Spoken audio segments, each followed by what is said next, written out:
ஓம் நம சிவாய நமக. தென்னாடுடைய சிவனே போற்றி, எந்நாட்டவருக்கும் இறைவா போற்றி. வீட்டிற்குள்ளே பார்த்தீங்கன்னா அதிகமாக பூரான் போன்ற விஷ ஜந்துக்கள் வருவதனால நமக்கு என்ன பலன் கிடைக்கும் அப்படிங்கிறதையும், வீட்டில் பல்லிகளை நம்ம துன்புறுத்துவதனாலும் அது அதிகமாக எழுப்புகின்ற அந்த சத்தத்திற்கு என்ன அர்த்தம் அப்படிங்கிறது தான் நம்ம இந்த ஆன்மீகம் சார்ந்த பதிவில் தெரிந்து கொள்ள போகிறோம். விஷ ஜந்துகள் நம்முடைய வீட்டில் வாசம் செய்கிறது என்றால் நம்முடைய வீடு பார்த்தீங்கன்னா சுத்தம் இல்லை என்று தானே அர்த்தம். குறிப்பாக நம்முடைய வீட்டிற்குள்ள எந்த பூச்சிகள் பறவைகள் வந்தால் நல்லது, எந்த உயிரினங்கள் நம்முடைய வீட்டிற்குள் வரவே கூடாது என்பதை பற்றிய சில விஷயங்களை தான் இன்று நம்ம தெரிந்து கொள்ளப் போகின்றோம். வீடு என்றாலே பார்த்தீங்கன்னா அது லக்ஷ்மி கடாசம் நிறைந்த ஒரு இடமாகத்தான் இருக்க வேண்டும்.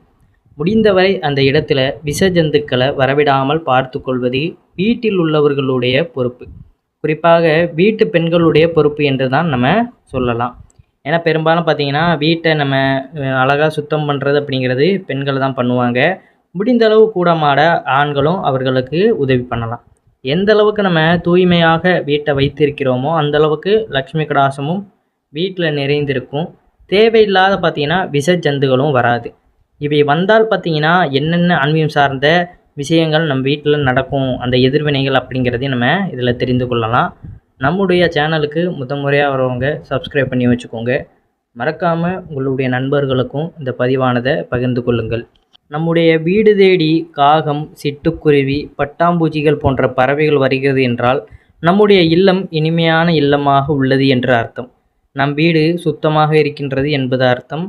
இது தவிர வௌவால்கள், கருவண்டுகள், ஓணான், அரணை இப்படிப்பட்ட ஜீவராசிகள் நம்முடைய வீடுகளில் வருகை தருகிறது என்றால் நம்முடைய வீட்டில் தேவையற்ற பொருட்களை நம்ம சேர்த்து வைத்திருக்கின்றோம் அப்படிங்கிறதான். அதாவது வீட்டை நம்ம குப்பை மாதிரி போட்டிருக்கோம் அப்படிங்கிறது.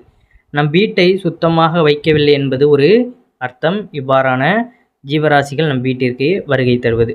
சுத்தமாக இருக்குது அப்படிங்கிற பட்சத்தில் பார்த்திங்கன்னா காகம், சிட்டுக்குருவி, பட்டாம்பூச்சி போன்றவை நம் வீட்டிற்கு வரும். பெரும்பாலும் பார்த்திங்கன்னா நிறைய பேருடைய வீட்டினுடைய குளியல் அறையில் அடிக்கடி பூரான் வந்து தொந்தரவு கொடுத்து கொண்டே இருக்கும். இந்த பூரான் வீட்டிற்கு வருவது நன்மையா தீமையா? பூரான் வீட்டிற்குள் வருவதற்கு முதல் விஷயம் நம் வீட்டை சுற்றி இருக்கக்கூடிய சூழ்நிலை. சேரும் சகதியுடன் இருக்கும் பட்சத்தில் நம்முடைய வீட்டிற்குள் பார்த்திங்கன்னா பூரான் வருவதற்கு அதிக வாய்ப்புள்ளது. ஏனென்றால் சுத்தமில்லாத, அசுத்தம் நிறைந்த, ஈரம் நிறைந்த இடத்தில் தான் பார்த்திங்கன்னா பூரானானது வாசம் செய்யும். நம்முடைய வீட்டை சுற்றி சேரும் சகதியும் கிடையாது, ஆனாலும் நம் வீட்டில் குளியல் அறைக்குள்ளே பார்த்தீங்கன்னா பூரான் வருகிறது என்றால் அது நம்முடைய வீட்டிற்கு கஷ்டத்தை கொண்டு வந்து சேர்க்கும். உங்கள் வீட்டை நீங்கள் சுத்தமாக வைக்கவில்லை என்பதை குறிக்கின்றது. உங்கள் வீட்டு கழிவறை, அதாவது குளியறை, வாஷ்பேஷன் பார்த்தீங்கன்னா சிங்க் இந்த இடத்துலலாம் சுத்தமாக கழுவி வாரத்தில் 2 முறையாவது பார்த்தீங்கன்னா ப்ளீச்சிங் பவுடரை நம்ம கொட்டி கொண்டே இருக்க வேண்டும். அப்போது நம்ம வீட்டிற்குள் இந்த பூரான், சிறு பாம்பு, தேள் போன்ற விஷ ஜந்துக்கள் சாக்கடையிலிருந்து உள்ளே வராது.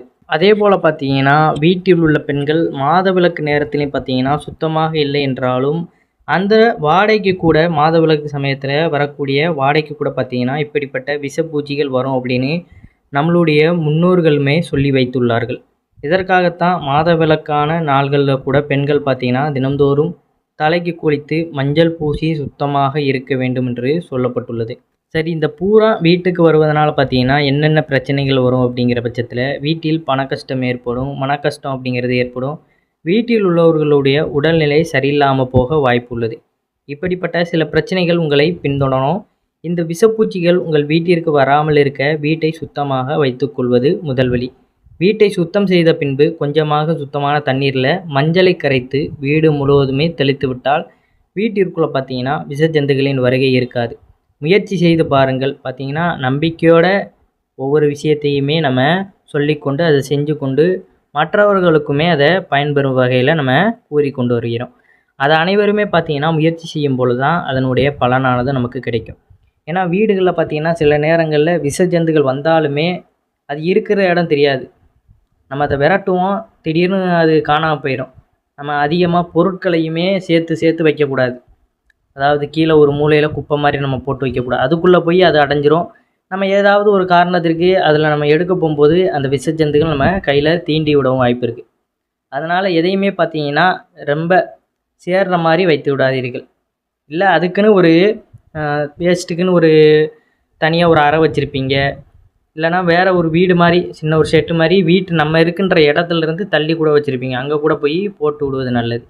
அதற்காக பார்த்தீங்கன்னா நம்ம இருக்கின்ற இடங்களில் நம்ம எப்பொழுதுமே நடமாடி கொண்டு இருக்கின்ற இடங்களில் நம்ம சுத்தமாக வைத்து கொள்வது தான் மிகவும் சிறப்பு. ஏன்னா சிறு சிறு குழந்தைகள் கூட அங்கிட்டு அங்கிட்டு விளாண்டுக்கிட்டு இருப்பாங்க. அதுபோல் பார்த்திங்கன்னா இந்த சுவர்களில் இருக்கின்ற சிறு சிறு துளைகள் அதில் கூட பார்த்திங்கன்னா இந்த பூரான்கள் போய் புகுந்து விடும். அப்போ நம்ம அதை அடிக்க முயற்சி பண்ணும்பொழுது இல்லை அதை விரட்ட முயற்சி பண்ணும்போது அதுக்குள்ளே போயிடுச்சுன்னா நமக்கு ஒரு நிம்மதியின்மை அது ஏற்பட்டு விடும். அந்த பூச்சி உள்ளே தான் இருக்குது, அது எப்போ வரும் அப்படிங்கிறது நம்ம தெரியாது. இரவு தூங்கும் பொழுது ஏதாவது வந்து கடிச்சிருமா அப்படிங்கிற அந்த பதட்டம் கூட இருக்கும். அதனால் பார்த்திங்கன்னா சுத்தமாக வைத்துக்கொள்வது நல்லது. வீடை நல்லா தொடச்சி மஞ்சளை பார்த்திங்கன்னா நல்லா வீடு முழுவதும் பார்த்திங்கன்னா கரைச்சி சும்மா தொளிச்சு விட்டுருங்க. மஞ்சள் எவ்வளவுக்கு எவ்வளவு அந்த ஆற்றலை வெளியிடும் அப்படிங்கிறது நமக்கு தெரியும். பெண்கள் அதை தினமும் குளிப்பது அப்படிங்கிறதே மிகவும் நல்லது. அதனால் இவ்வாறான விஷயங்களை பார்த்திங்கன்னா வீட்டில் நீங்கள் முறைப்படி செஞ்சாலே இந்த விஷ ஜந்துகள் அப்படிங்கிறது நம்ம வீட்டிற்குள்ளே வாசம் செய்யாது அப்படிங்கிறது தான் நிதர்சனமான உண்மை. நம்ம சுத்தம் இல்லாதனால தான் பார்த்திங்கன்னா இவ்வாறான விஷ ஜந்துக்களானது நமக்குள்ளே வரும். அதை மீறியும் பார்த்திங்கன்னா வருது அப்படிங்கிற பட்சத்தில் ஏதோ நமக்கு எதிர்பாராத பிரச்சனைகள் ஏற்படும் அப்படிங்கிறது தான். நம்ம கொஞ்சம் சூதானமாக பார்த்து பக்குவத்தோடு இருந்து கொள்வது நல்லது. அதே போல் வீட்டில் பல்லியை நம்ம தீண்டினால் அதனால் என்ன நடக்கும், பல்லி அதிகமாக சத்தமிடுவதனால என்ன நடக்கும் அப்படிங்கிறதை நம்ம இதில் தொடர்ந்து பார்க்கலாம். வீடுகளில் பார்த்திங்கன்னா நம்ம குடும்பத்தினருடன் உரையாடி கொண்டிருக்கும் போதே சில முக்கியமான விஷயங்களை பற்றி பேசி கொண்டிருக்கும் போதே உதாரணமாக ஏன் இப்படியெல்லாம் உடல் நலக்குறைவு ஏற்படுது, இந்த பிரச்சனை வருவதற்கு என்ன காரணம், திருமணம் ஏன் சீக்கிரம் எப்போ முடிவாகும், இது போன்ற சில விஷயங்களை நம்ம பேசி கொண்டு இருக்கும் பொழுதே ஏதேனும் ஒரு மூலையிலிருந்து பார்த்திங்கன்னா பல்லியின் சத்தம் கேட்கும். அந்த சத்தம் கேட்கும் பொழுது பார்த்திங்கன்னா நம்ம வீட்டில் உள்ள பெரியவர்களை பள்ளி நமக்கு பதில் சொல்வதாக கூறுவார்கள். இது பார்த்திங்கன்னா ஒரு நேர்மறையான எண்ணத்தை நமக்குள்ளே கொண்டு பண்ணும். நம்ம நல்ல விஷயம் பேசும் பொழுதும் சரி, கெட்ட விஷயம் பேசும் பொழுதும் அதில் ஒரு ஜாக்கிரதையாக இருக்கணும், இது நல்லபடியாக முடிவாகும் அப்படிங்கிறத நம்ம எடுத்துக்கொள்ளணும். பொதுவாக வீட்டில் உள்ள பள்ளிகள் நமக்கு வரவிருக்கும் நல்லது கெட்டதுகளை முன்கூட்டியே அறியும் வல்லமை பெற்றவை. எனவே தான் அவை பார்த்திங்கன்னா நம்ம பேசும்போது விஷயங்களுக்கு முடியாது என்பது போல பதிலளிக்கின்றன. பள்ளிகள் தெய்வ சுபிட்சம் பெற்றவை. எனவே தான் கோவில்களில் கூட பார்த்திங்கன்னா பள்ளிகளுடைய திருவுருவங்களை பதிக்கப்பட்டிருக்கின்றன. அவற்றை நம்ம தொட்டு வணங்கும் பொழுது நமது பாவங்கள் எல்லாம் நம்மை விட்டு விலகி செல்கின்றன அப்படிங்கிறது ஐதீகம். இவ்வாறு நமது பாவங்களை போக்குகின்ற அருள் பெற்ற பள்ளிகளை நம்ம அடித்து கொன்றோம் அல்லது துன்புறுத்தினோம், அதை விட பெரிய பாவம் வேறு ஒன்றுமே கிடையாது. பள்ளியை பிடிக்கவில்லை என்றால் பார்த்திங்கன்னா அதை எவ்வகையிலும் துன்புறுத்தாமல் விரட்டாமலேயே தவிர எக்காரணம் கொண்டும் பார்த்திங்கன்னா கொல்லக்கூடாது. லைட்டாக நம்ம பக்கத்தில் வருது அப்படின்னா தரையில் அடித்தா கூட அது தள்ளி போயிடும். இப்படித்தான் நம்ம செய்யணுமே தவிர உடனே அது பக்கத்தில் வந்துருச்சுன்னு அடித்து நம்ம வெளியே அனுப்பிடக்கூடாது. இது பார்த்திங்கன்னா மேலும் நமக்கு துன்பத்தை தான் ஏற்படுத்தும். ஒருவேளை இதற்கு முன்பு நீங்கள் தெரியாமலே பள்ளியை கொண்டிருந்தாலும் அந்த பாவத்தை போக்க பார்த்திங்கன்னா காஞ்சிபுரத்தில் உள்ள வரதராஜ பெருமாள் கோவிலில் சந்திர சூரியர்களாக காட்சி தரும் பள்ளி உருவங்களை நம்ம தொட்டு வணங்கி அந்த பாவத்தை போக்கி கொள்ளலாம். ஏற்கனவே நம்ம முன்பு கூறியிருப்போம் அந்த பள்ளியுடைய வரலாறு. அந்த வீடியோ பார்த்திங்கன்னா நம்ம சேனலில் தான் இருக்குது, அதையும் போய் தெரிஞ்சுக்கோங்க. அதனால் பார்த்திங்கன்னா பள்ளிகளை இனிமேலும் அடிக்கக்கூடாது. அதை அடித்தா நமக்கு பார்த்திங்கன்னா மேலும் துன்பத்தை தான் ஏற்படும். அப்போ நமக்கு ஒரு கேள்வி வரும், சில பேருக்கு இவ்வாறான கேள்விகள் எழும்பும். அப்போ பள்ளியை மட்டும் துன்புறுத்தக்கூடாது, மித்த விஷ ஜந்துக்கள் நம்ம வீட்டுக்குள்ளே வந்தால் அதை மட்டும் அடித்து வரத்துனா நம்மளுக்கு பாவம் சேராதா அப்படின்னு நமக்கு கேள்விகள் எழும்பவும் வாய்ப்பு இருக்குது. சில பேர் கேட்பீங்க. ஏன்னா மற்ற சிறு சிறு வண்டுகள் பூச்சிகள் பார்த்திங்கன்னா இவையெல்லாம் நம்ம உடம்பில் தீண்டி விட்டுச்சுன்னா நமக்கு ஒரு வித அலர்ஜிகள் இவ்வாறான பாதிப்புகள் ஏற்படும். பள்ளியை பார்த்திங்கன்னா நம்மளுடைய முன்னோர் காலத்திலிருந்தே தெய்வமாக வணங்கி வந்து கொண்டு இருக்கின்ற ஒரு ஜீவராசியாக தான் இருக்கின்றது. அதனால தான் பார்த்திங்கன்னா மற்ற உயிரினங்கள் இவ்வாறான நம்ம உடலுக்கு தீங்கி விளைவிக்கின்ற உயிரினங்களை நம்ம அடித்து வெளியே விரட்டி விடுகிறோம் அப்படிங்கிறது தான். அதை நம்ம எந்த வகையிலையும் பார்த்திங்கன்னா நம்மளுடைய முன்னோர்கள் வழியில் சொல்லி கூறுகின்ற ஒவ்வொரு விஷயத்தையுமே நம்ம பெரிதாக ரொம்ப ஆராய்ச்சி பண்ணுறோம் அப்படிங்கிற பட்சத்தில் அதில் நமக்கு எந்த ஒரு பலனுமே இருக்காது. இதை ஏன் இப்படி செய்கிறோம், இதுக்கு பின்னாடி என்ன காரணம், எல்லாத்தையுமே நம்ம அறிந்து தான் செய்யணும்னா இந்த உலகத்தில் பார்த்திங்கன்னா நம்ம உயிர் வாழ்வது அப்படிங்கிறதே ரொம்ப ஒரு மோசமான நிலையாக தான் இருக்கும். ஏன்னா எதற்கெடுத்தாலுமே இது எதற்கு ஏன் அப்படி இப்படின்னு இந்த கேள்வி கேட்குறவங்களுக்கு எதுவுமே பார்த்திங்கன்னா முழுமையாக திருப்தி அடையாது. இது கூடாது, இது பண்ணக்கூடாது, சரி அப்படின்ட்டு நம்ம செய்து கொண்டு போய்கொண்டே இருக்கணும். அப்போ தான் பார்த்திங்கன்னா நமக்கு நல்ல வாழ்க்கை அமையும். மனதும் பார்த்திங்கன்னா தெளிவாக இருக்கும். நம்ம மன நிம்மதி இல்லாமல் எல்லாத்தையும் போட்டு ஏன் என்ன எதுக்கு அப்படின்னு நம்ம கேள்வி கேட்டுக்கொண்டே வாழ்கின்றோம் அப்படிங்கிற பட்சத்தில் அது நமக்கு பெரிய தலைவலியாக தான் இருக்கும். அதனால் பார்த்திங்கன்னா ஒரு சில விஷயங்களை நம்ம வீட்டு பெரியவர்களே இதை செய்யக்கூடாது அப்படின்னு சொல்லும்போதே அதை நம்ம நிறுத்தி விட்டு அதற்கான காரணத்தை நம்ம கேட்கறத விட்டுட்டு அதை நம்ம கடந்து போவது தான் நல்லது. ஏன்னா எல்லாத்திற்குமே காரணம் தெரிந்து தான் நம்ம செய்யணும் அப்படிங்கிற பட்சத்தில் பார்த்திங்கன்னா அந்த காரணங்கள் நமக்கு கேட்டால் அவ்வளோ கொடுமையாக கூட இருக்கும் அப்படிங்கிறதுனால தான் அவர்கள் சொல்வது கிடையாது. அதனால் புரிந்து கொண்டு நம்ம இவ்வாறான ஆன்மீகம் சார்ந்த விஷயங்களை கடைபிடிப்பது நல்லது. ஆன்மீகத்தில் நம்ம அதிக சந்தேகத்துடையும் ஒரு கேள்வியுடையும் நம்ம எந்த ஒரு பரிகாரத்தையும் வேண்டுதல்கள் வைத்தாலுமே அது நமக்கு முழுவதுமாக பலன் கிடையாது. இப்போ சாமியை கும்பிட போகிறோம், இறைவன் மீது முழு நம்பிக்கை வைத்து அவரை மனதார வழிபடும் போது தான் நமக்கு எல்லாமே கிடைக்கும். இவர் கொடுப்பாரா மாட்டாரா, எதுக்கு வழிபடணும் அப்படின்னு போனோம்னா நம்ம சாமி கும்பிட்றதுல அர்த்தமே கிடையாது. அதனால் பார்த்திங்கன்னா எந்த ஒரு மனக்குழப்பமும் இருக்கக்கூடாது.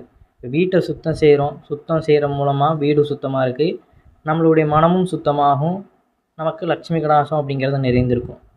நம்ம வீட்டை எப்பயும் போல் நம்ம குப்பையாக போட்டுட்டோம், ஒன்றும் சுத்தம் பண்ணுறது கிடையாதுன்னா நம்ம அனைத்து ஜீவராசிகளும் பார்த்திங்கன்னா வீட்டிற்குள்ளே வரத்தான் செய்யும். ஒரு வீடு பாலடைஞ்சு கிடக்கு, அந்த வீட்டுக்குள்ளே போனீங்கன்னா நிறைய பூச்சி, கண்ணுக்கு தெரியாத உயிரினங்கள்லாம் பார்த்திங்கன்னா அந்தந்த மூலையில் ஒளிஞ்சு தான் கிடக்கும். அந்த வீட்டை பராமரிக்கும் பொழுது என்ன ஆகிறது, அந்த வீட்டில் உள்ள எதிர்வினைகள் இவ்வாறான விஷப்பூச்சிகள்லாம் மறைந்து விடுகிறது. அதுதான் நாம் வைக்கின்ற இடமும் சரி பக்தியும் சரி எந்த அளவுக்கு பார்த்திங்கன்னா நம்ம தொடர்ந்து வைத்து கொண்டே இருக்கிறோமோ அந்த அளவுக்கு பார்த்திங்கன்னா அந்த பலனானது அந்த நேர்மறை ஆற்றலும் பார்த்திங்கன்னா அந்த இடத்துல மிகுதியாக இருக்கும். நம்ம பராமரிக்காமல் வேண்டுதல்களை செலுத்தாமல் அப்படியே இருந்துட்டோம்னா அந்த இடத்துல பார்த்திங்கன்னா எதிர்வினைகள் அப்படிங்கிறது சூழ்ந்து விடும். அதனால் ஒவ்வொரு விஷயத்தையும் பார்த்திங்கன்னா நம்ம கருத்தோடு எல்லாத்தையும் தெரிந்து கொண்டு செய்வது மிகவும் சிறப்பான விஷயமாக இருக்கும். மேற்கூறிய அனைத்து விஷயங்களுமே பார்த்திங்கன்னா சரிவர நம்ம உணர்ந்து செயல்படும் பொழுது அது கட்டாயம் நன்மையாக தான் நடைபெறும். வீட்டில் உங்களுக்கு இவ்வாறான பூச்சிகள் தொல்லை இருக்குது அப்படிங்கிற பட்சத்தில் நீங்கள் வீட்டை நல்லா சுத்தம் பண்ணி மஞ்சளை தொளிச்சு விடுங்க. இனிமேலும் அந்த மாதிரியான பூச்சிகள் பார்த்திங்கன்னா நம்ம வீட்டிற்குள்ளே வராது. ஏன்னா நம்ம எவ்வளோக்கு எவ்வளோ சுத்தமாக இருக்கோமோ அவ்வளோக்கு எவ்வளோ பார்த்திங்கன்னா நமக்கு நல்லது. இல்லை நம்ம என்னத்தையும் பார்க்குறதில்ல, நம்ம பாட்டுக்கு இருக்கிறோம்னா பார்த்திங்கன்னா எல்லாமே நம்மளை சூழ்ந்து இருக்கத்தான் செய்யும். அனைவரும் என்றும் இறையருள் பெற்று நலமுடன் வாழ வேண்டும். நன்றி, வணக்கம். ஓம் நம சிவாய நமக.